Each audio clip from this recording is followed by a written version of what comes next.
पंचकुला में कोलकाता की घटना के विरोध में कैंडल मार्च निकाला गया। कोलकाता में महिला डॉक्टर के साथ हुए दुष्कर्म और मर्डर की घटना के विरोध में आज पंचकुला के सेक्टर 14 पुलिस थाने के बाहर से कैंडल मार्च निकाला गया। इस मार्च का आयोजन समाज सेवी रचना रॉय, पूर्व डीजी हेल्थ कमला सिंह, किन्नर समाज की महामंडलेश्वर सोनाक्षी जी महंत और डॉक्टर सलील ने अपनी टीम के साथ मिलकर किया। मार्च की शुरुआत सेक्टर 14 पुलिस थाने से हुई और यह 11:15 के चौक पर जाकर समाप्त हुआ। इस दौरान प्रतिभागियों ने बड़े ही शांतिपूर्ण तरीके से कैंडल मार्च निकालते हुए कोलकाता में हुए इस अमानवीय कृत्य के खिलाफ न्याय की मांग की है। आपको बता दें, समाज सेवी रचना रॉय ने कहा, कोलकाता में जूनियर डॉक्टर के साथ हुए कृतज्ञ मर्डर की घटना से पूरा देश स्तंभ है। इस घटना ने डॉक्टर्स कम्युनिटी और महिलाओं के बीच असुरक्षा का माहौल पैदा कर दिया है। उन्होंने आगे कहा कि इस क्रूर और अमानवीय कृत्य की परत दर परत जो सच्चाई सामने आ रही है वह समाज को झुझोक कर रख देने वाली है। इस कैंडल मार्च में हजारों की संख्या में लोग शामिल हुए। सभी ने एक सुर में दोषियों के खिलाफ कठोरता कार्रवाई करने की मांग की।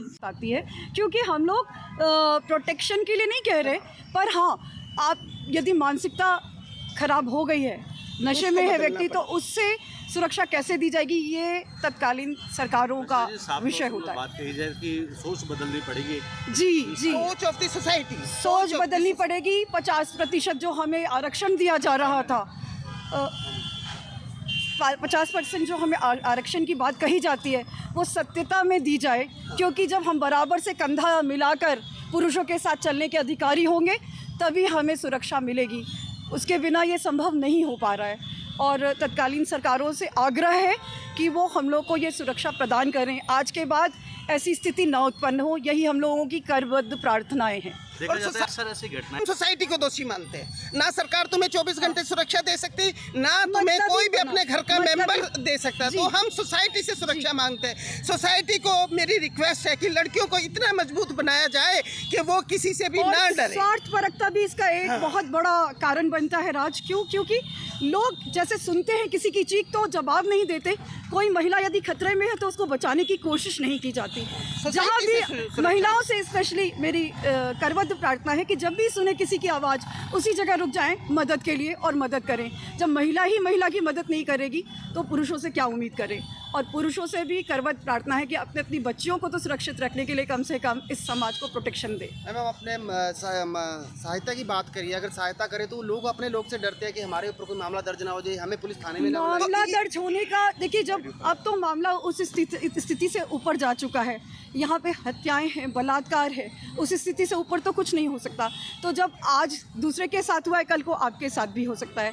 ये सोचना बहुत बड़ी बेवकूफ़ी होगी कि मेरे साथ नहीं होगा, किसी के साथ भी ये घटित हो सकता है। ये तो साबित हो गया है।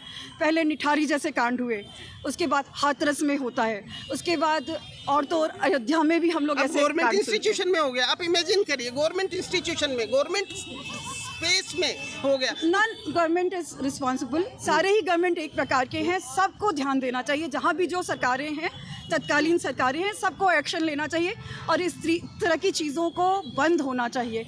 ये सामाजिक सभ्यता का उदाहरण नहीं है। हम एक जानवरों से भी बदतर ज़िंदगी जी रहे हैं यदि हम इस तरह की ज़िंदगी जी रहे हैं तो। ने देखा होगा कलकत्ता में एक एमडी स्टूडेंट सेकेंड ईयर की ऑन ड्यूटी 36 घंटे से जो ड्यूटी कर रही थी, जिस ब्रूटल मर्डर जिस हिसाब से हुआ है, रेप फॉलोड बाय मर्डर, ये निंदनीय है, शर्मनाक है। और हम 5 रातों से सो नहीं पाए हैं कि अगर हमारे बच्चे हॉस्पिटल्स में, सरकारी अस्पतालों में सुरक्षित हैं, कहाँ सुरक्षित होंगे। प्राइवेट में तो फिर सुरक्षा का नियम ही नहीं है। इसीलिए हम सरकार को सिर्फ ये संदेश पहुंचाने के लिए कि वर्किंग वुमेन, किसी भी कैटेगरी की वर्किंग वुमेन को एक सुरक्षित काम करने का क्षेत्र मिले, उसके लिए सिस्टम में सुधार चाहिए। सिस्टम को बदलना पड़ेगा। अगर सिस्टम नहीं बदलेंगे तो ये बार बार होता रहेगा और हम नहीं चाहते कि कोई भी किसी भी अपने देश की बेटी अगली बार इस तरह के उससे गुजरे। Thank you. के साथ वहाँ कलकत्ता में एक डॉक्टर के साथ जो रेप हुआ है, दुर्घटना घटी है, वो बहुत शर्मनाक है, बहुत शर्मनाक है।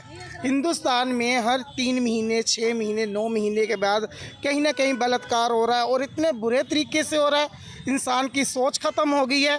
इतने बुरे तरीके से रेप होता है, इतने बुरे तरीके से इस गलत काम को अंजाम दिया जाता है कि कहीं किसी के जिस्म में रॉड डाल दी जाती है, कि किसी की गर्दन की हड्डी तोड़ दी जाती है, किसी के पाँव तोड़ दिए जाते हैं। अरे इंसान इतना बेशर्म हो चुका है। और हिंदुस्तान में रह के नारी सेफ नहीं है, क्या बात है। इतने सालों से, आज 78 साल हो गए हैं देश को आज़ाद हुए, लेकिन नारी को आज़ादी कब मिलेगी? जीने के लिए उसको हक कब मिलेगा? कैसे वो खुलेआम शरेआम चल सकती है, बैठ सकती है, उठ सकती है मर्दों की तरह? मर्दों की सोच इतनी गंदी हो गई है। मैं उन माओं को भी बेनती करूंगी जिनके बच्चे नौजवान हैं, वो उनके माँ बाप भी बच्चों को अच्छी शिक्षा प्रदान करे और बहुत अच्छे से उनको समझाए, बेटियों को भी बेटों को भी, कि जब भी घर से बाहर निकले हर अपना नज़रिया अच्छा रखे और अच्छी सोच रखे, अच्छे तरीके का नज़रिया रखे।